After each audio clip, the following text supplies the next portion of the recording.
What's up guys? Andito na naman kami, di ba? May kasama kaming bago. Kawawa yung pusa no? Iwanan lang So ngayon lang namin nabalikan to pagkatapos ng ilang araw. Dahil nabisi kami doon sa hagdan. Eto, nalagyan na ba ng silicone? Yeah, okay na to. Importante na lagi nyo i-check kung yung mga bathtub nyo, yung silicone nya, pag may mga crack na, patungan nyo na lang kung hindi nyo matanggal.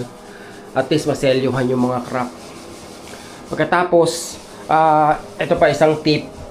Pag may nakita kayong mga crack sa ganito, sa grout, kung tiles yung, yung bathroom nyo, especially sa baba, kung saan laging tinatamaan ng tubig, lagyan nyo ng transparent na silicone para maselyuhan yung crack, para hindi pasukin ng tubig. Kasi pag pumasok yung tubig doon, eventually magmumold sa loob. Tapos baka biglang magbagsakan na lang yung isang araw, mas malaking trabaho. So, selyuhan nyo. Pag ganito talaga, medyo matagal na trabaho, no? Anong tawag dito? Yung nagpa-plaster kayo, paulit-ulit yan. Mga 2 o 3 patong. Kasi once na pinlasteran nyo, hindi nyo naman agad masasand dahil basa pa. Unless na gumamit kayo ng may mga quick dry. Pwede nyo gamitin nyo kung gusto nyo.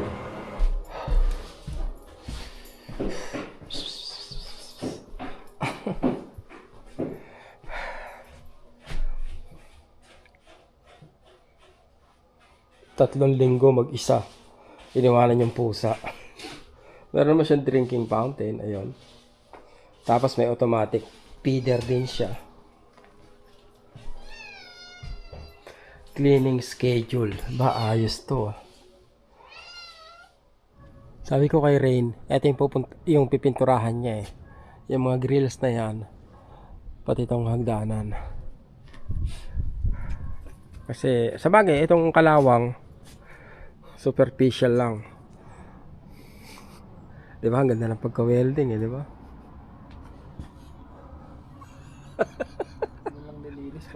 Hindi, tinuktok kaya nila to para matanggal yung parang kaliskis niya, no? Hindi, no?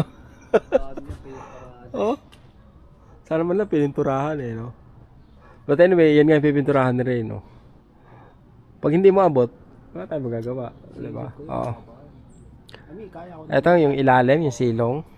Tingnan nga natin. Oh, sige. Oh, yan, yung ganyan, oh. Pag hindi, pag yung ibang abot mo, pero pag hindi. Meron naman tayo yung no? Oh. Spatula. Mahirap pinturahan, challenging pinturahan to, no? Matagal to. Bulok na nga yun. Tingnan mo, butas na yun, no? Ha? Hindi naman, naisip ko lang mga 2 o 3 araw. Pero di-discuss ko kay kay Shol na hindi madali itong Ito, no? Yung nilagay yung tao.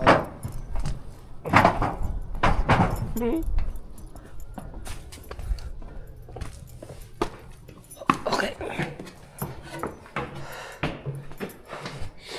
Natapon na to. Arkila naman tayo ng rito, ng U-Haul para magtapon ng basura.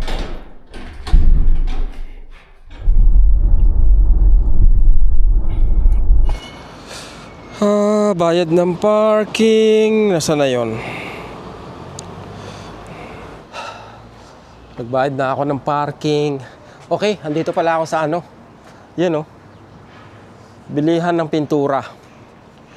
So, ang style is isang klase lang ng pintura yung ginagamit namin sa lahat ng apartment building. Kasi dati iba-iba Sabi ko dapat isang pintura lang, isang shade lang ng puti. Kaya bili tayo rito. Medyo may kamahalan. Pero maganda yung quality ng pintura. I have an account here. Yeah, 514-619. Yes. Yeah, can I have the same paint that I bought the last time? The last one. Yeah. Yeah, it's the 5 gallons. Yes, You sir. want another 5 gallons? Yes, sir. Ito, yung pintura na ginagamit namin. Ginagamit ko. May kamahalan to. Merong mas mura. Isang beses nagpunta ako doon sa mas mura. Dala ko yung sample ng kulay na ito. Pinagaya ko. Hindi nila magaya. Ako, okay, never mind. So, balik ako rito. Dito na lang ako lagi bumibili. Mas mura sana ron sa kabilang bilihan ng kulang-kulang $100. Pero wala, ito yung ito yung dapat gamitin eh. Kaya ito yung binibili ko kahit mahal.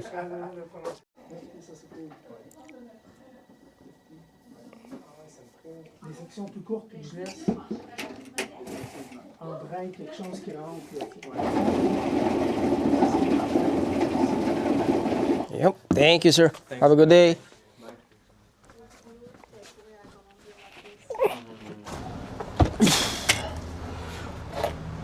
Parang sakto, yun ang huli, oh.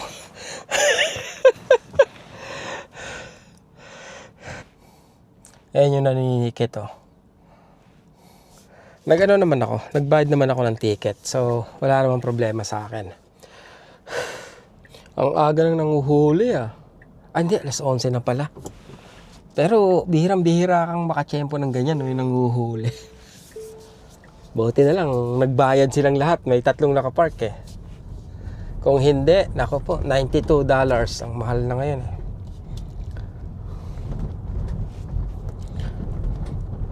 May nag-request ng pupuntahan natin ngayon. Bali, ano na rin to, kumbaga, napuntahan ko na rin to ng 2 beses. Pero, babalikan ko ngayon. Schwartz Deli. Isa sa pinaka-iconic na nagtitinda ng smoked meat dito sa Montreal.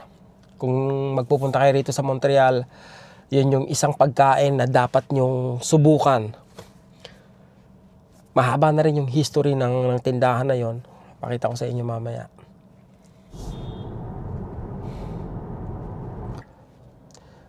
Dito sa kaliwa, diyan kami nagpa-part-time ni Rain, dito malapit sa downtown. Downtown na to basically, mga dreno, yung mga building na yan, sakop na ng downtown yan. So, dito lang yung pupuntahan nating kainan. Malapit lang sa downtown talaga. Boulevard St. Laurent. Yun yung street na pupuntahan natin kung nasan yung Schwartz Deli. In 200 meters, turn left onto Boulevard St. Laurent.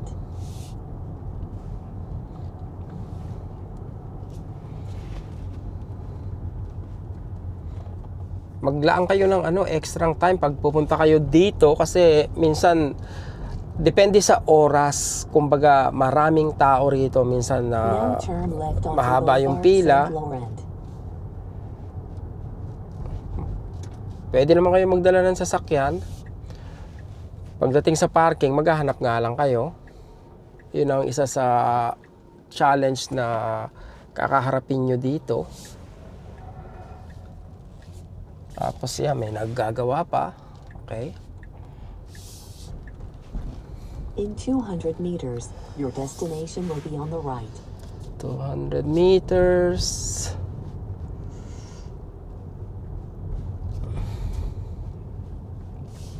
Parking. Anong tawag dito? Librason Salome. Okay, walang parking. Ayan ang rito eh. Challenging talaga pag nandito ka sa bandang downtown. Yung parking spot. Kaya minsan mas maganda na mag-commute ka na Now lang. your destination is on the right. Ayan, sa nalampasan na natin yung Schwartz. Saan ako magpa-park? Shoot. Mahirap yung parking dito.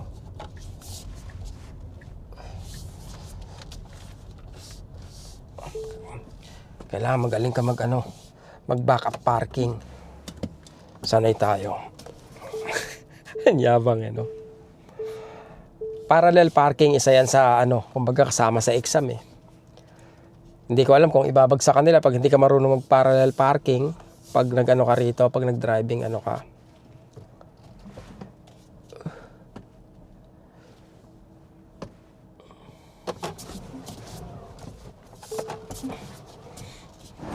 Parking dito is $4 isang oras.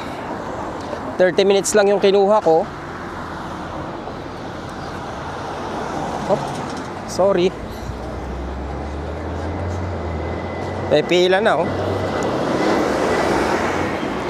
Ayan na, ang Schwartz Deli. Ito na, yung paligid.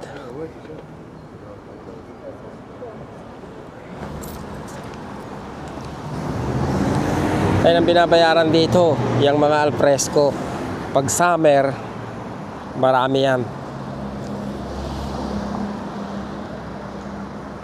Hiwalay pala.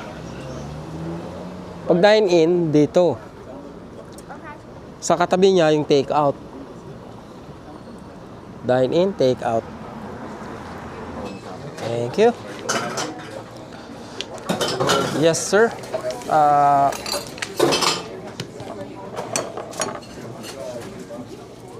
Can I have a sandwich? Yeah. Yeah. One sandwich, please. You'd like a side order with it, sir? Fries, pickle, coleslaw. Coleslaw. Something to drink? Sure. Can I have just a Coke? Coke. Eto na. Ang famous sandwich nila, no? Thank you, sir. You're welcome. Enjoy. Falta uma sandwich. Order din tayo ng coleslaw. Hindi ko lang alam kung kasama sa meal yan, no? Basta kinuha ko lang kinuha.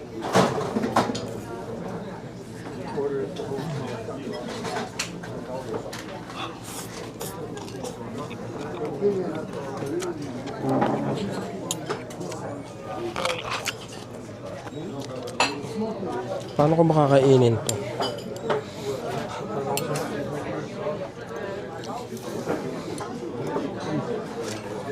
Hindi ko alam kung mag-isa lang kayo mauubos nyo to. Pero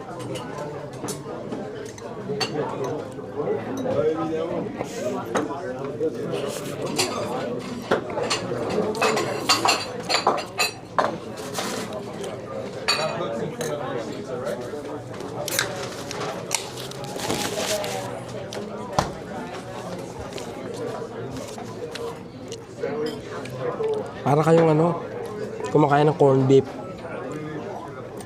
na mas mas malalim yung lasa. Yung yung parts nung beef.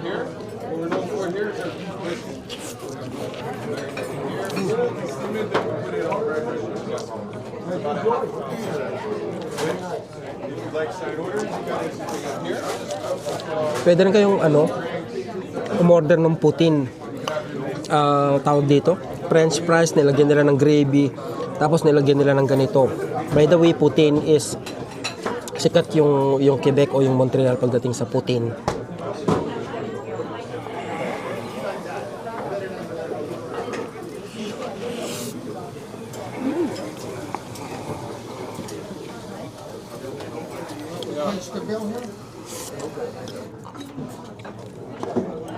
Round 2.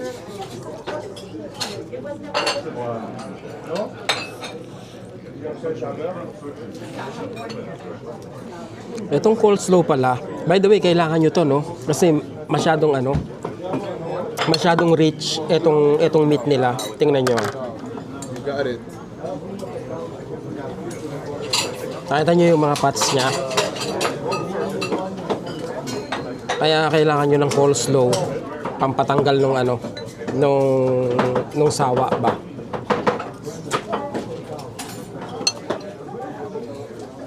Finish. Nakita niyo yung wall nila. Nandyan yung history nitong lugar. Kung sino-sinong mga sikat na artista na yung dumalaw rito at kumain. Nag-take out tayo ng isa dahil hindi tayo nakontento sa isa lang. Bali, ang lamesa nila binilang ko, no? 8 na apatan. Ganun lang kalaki yung space nila. Tapos itong counter na, I think, mga 10 tao. Itong counter na to. Kaya ano, especially pag weekend, no? Kumbaga mahaba yung pila rito. Kailangan yung maaga-aga. Thank you so much. Thank you, ma'am. Have a good one. Thank you, sir. Thank you. Thank you. You too. Thanks. Yun. Walang pila. Okay. So, tiyempuhan. But I think, ang pinaka-busy talaga rito is weekend. Ngayon, Friday, yung tao come and go. But anyway, punta na kayo rito.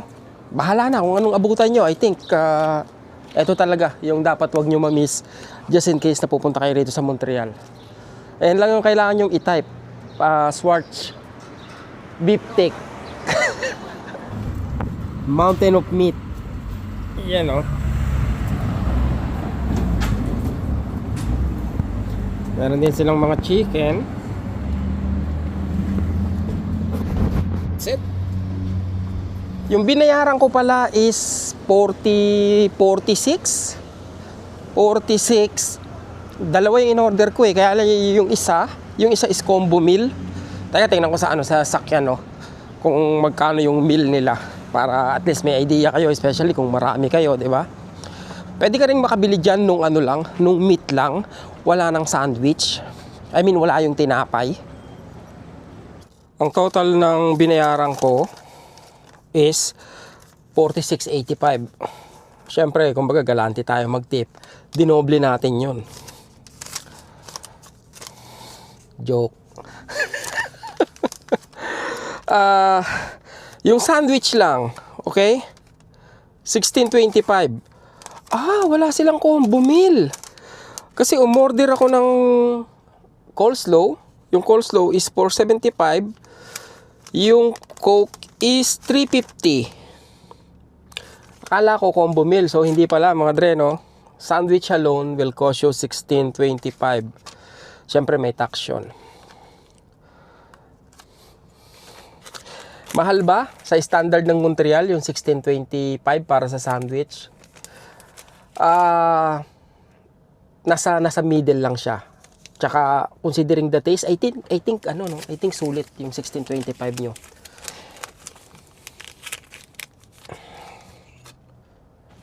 So hopefully, nasagot ko po ang nag-request tungkol dito sa Schwartz Deli. Okay? Try nyo, i-visit nyo. Kung gusto niyo naman yung bagel pala, no? Yung Saint Beature. Isa yan sa pinakamasarap na bagel dito. Isa yan sa, kung hindi man yan yung number 1, isa yan sa pinakasikat na bagel shop dito sa Montreal.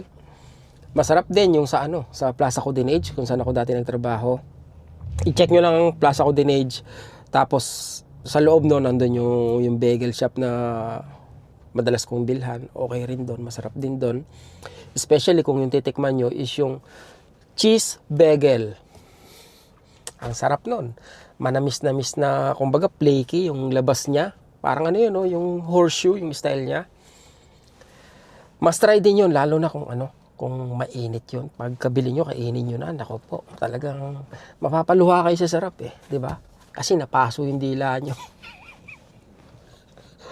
So yun mga kadre, no? Hopefully kahit pa paano, nakapagbigay ako ng konting impormasyon dito. At paunti-unti, siguro i-introduce ko sa inyo si Montreal. At every now and then, pupunta tayo sa mga lugar na dinarayo dito. Iyon, no? Okay. Ano pa ba? Meron pa ba? See you next time. Peace. Sumalsik yata yung laway ko o yung tinga ko. Ay, salamat naman. At ginagawa ni Montreal yung mga lubak-lubak na kalsada. Dahil may nabalita rito na isang lalaki, okay, private citizen, siya yung nagpipix ng mga lubak dito sa sa yung mga pothole sa kalsada. Kasi nga ang bagal umaksyon ng city. Ngayon, nung nalaman ng city yon, winarningan yung lalaki na wag daw dapat maggawa. Kumbaga, responsibilidad daw ng city ng Montreal yon. Kasi baka daw mag-lead pa yung ginagawa niya sa, kumbaga, delikado at mas mapalaki yung cost ng pagre-repair na gagawin ng city. So, dinidiscourage siya na wag niyang ituloy yun at wag na siyang gayahin ng iba. Kasi, kumbaga, dito normal na after ng winter, magugulat ka na lang, yung dating pantay na kalsada is ang laki na ng uka. Ang lalim, yung mga pothole dito, ang lalim na pag pumasok yung gulong mo, pwedeng mabengkong ba? Yung talagang pwedeng masira, especially kung mabilis ka. So, dapat medyo careful ka rito pag nagdadrive ka. Kasi hindi mo alam, biglang pothole, boom! Sira ang gulong mo. Maraming kumbaga, disappointed sa ginagawa ng city. Hindi sila kontento. Understandably, panis. Kumbaga, ang sistema kasi, di ba, winter, mag-i-scrape sila ng, anong tawag dito, ng snow. So, yung mga asfalto na medyo umangat, pag nag-scrape sila gamit yung bulldozer, mauuka na yun kasama na So, ganun ang karaniwang nagiging sira o nagiging cost ng, ng mga pothole na malalaki rito. Ayun ang isang, numero unong problema rito sa, sa Montreal, yung pothole na yan. Kalsada na 7 taon na hindi pa nare-renovate sa kabila ng sobrang worst na ng kondisyon. Kulang siguro sila sa manpower, sa budget, ewan ko lang, siguro kulang din. Kulang pa yung tax na binabayaran namin. But anyway, kumbaga maintindihan din ng tao na pabalik-balik yung problema pagdating sa lubak-lubak na kalsada dahil nga sa season o sa weather na meron etong lugar na to. Meters, turn left onto Boulevard St. Joseph West. Uy, mali. Kala ko banhorn. Namali ako, namali.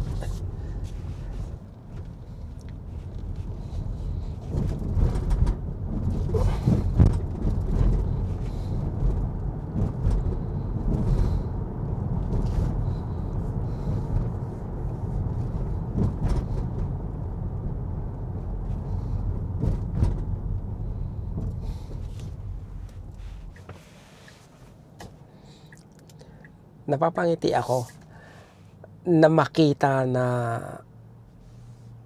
papalapit na yung summer, tapos na yung winter, kasi bumabalik yung sigla netong lugar, netong Montreal. Pag winter, talagang pasintabi sa mga papunta sa Canada or dumating sa Canada ng winter, o sa mga taong nakatira rito na sobrang na-appreciate yung winter, yung nila, yung weather o yung winter. Pero may mga pagkakataon na talagang minsan nakaka-depress yung winter. Parang sobrang gray ng lahat. Yung paano ba? Basta somehow kung hindi ka matibay-tibay, pwede mong sabihin depressing pag winter Konti yung activities, pagkatapos sobrang lamig, ang boring, wala ka masyadong magawa. So, during winter, isa yun sa panahon na sobrang challenging, especially sa mga bagong dating dito sa Canada. Pero ganun nga rin kahit yung matatagal na rito, 'di ba, tumataka sila pag winter But anyway, dahil nandito na nga yung spring at sobrang lapit na ng summer, balik sigla na uli. 'Di ba? Balik sigla na si Canada. At nakakasaya lang na makita na parang mararamdaman mo sa paligid yung excitement na nararamdaman ng tao. Habang naglalakad sila, patalon-talon sila. Naglalakad ka parang yung nag-aano ka. Sasaya mo kasi nandiyan na yung summer di ba? It's time for window shopping.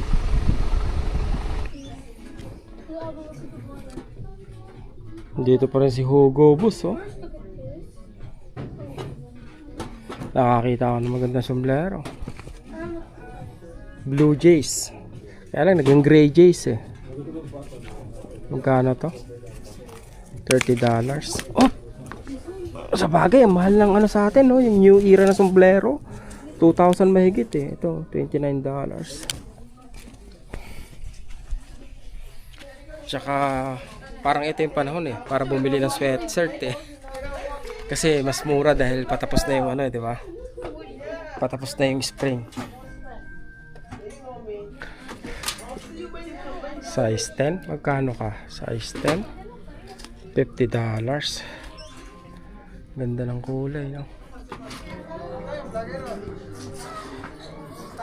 Ayos lang. Sama ka na sa vlog. Thank you, sir. Kala ko nang nasuporta sa'yo, ha? Oy, thank you, thank you. Nabarap ko nag-chat ako sa'yo. Ah, okay. Pangalan niyo, sir? John Raymond. John Raymond. Thank you. Ha? Suporta ako sa'yo. Thank you, thank you. Thank you, boss. Thank you sa suporta. At sa lahat ng sumusuporta, maraming salamat po, no? Mabuhay tayo. Blue Jays, Blue Jays.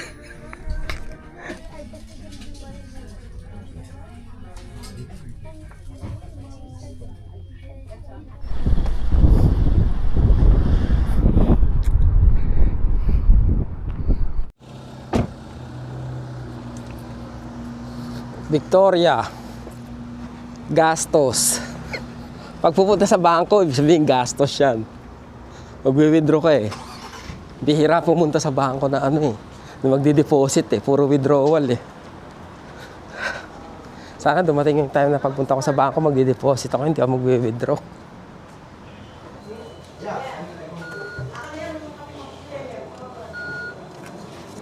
Dati nagkaroon ng scam. Ah, hindi dito yun, no? Sa UK yun. Nagkaroon ng scam na kung saan pag mag-withdraw ka sa ATM machine, yung scammer pipigilin ka, sasabihin sa'yo na sira yung yung pag-insert ng card, kailangan itap mo lang. So, ang gagawin nung mag-withdraw, itatap niya lang. Ngayon, pagkakuha niya ng pera, aalis na siya. Ang hindi niya alam, hindi pa tapos yung transaction niya. So, pag alis niya, tapos sa gagawa ng panibagong transaction, yung scammer, tapos mag-withdraw uli. Parang ano yan eh, na napanood ko yata sa YouTube. But anyway, yun mga dre, no? Kaya ang ginagawa ko, inaantay ko matapos yung transaction ko, lalo na pag tinap ko lang, tapos sisiguraduhin ko na tapos yung transaction bago ako umalis. Yun lang naman. Tingnan niyo yung harapan ng sasakyan dahil sa long drive. Ang dami niyang napatay na na mga insekto. Bumangga sa kanya. Dapat malinis na yan no?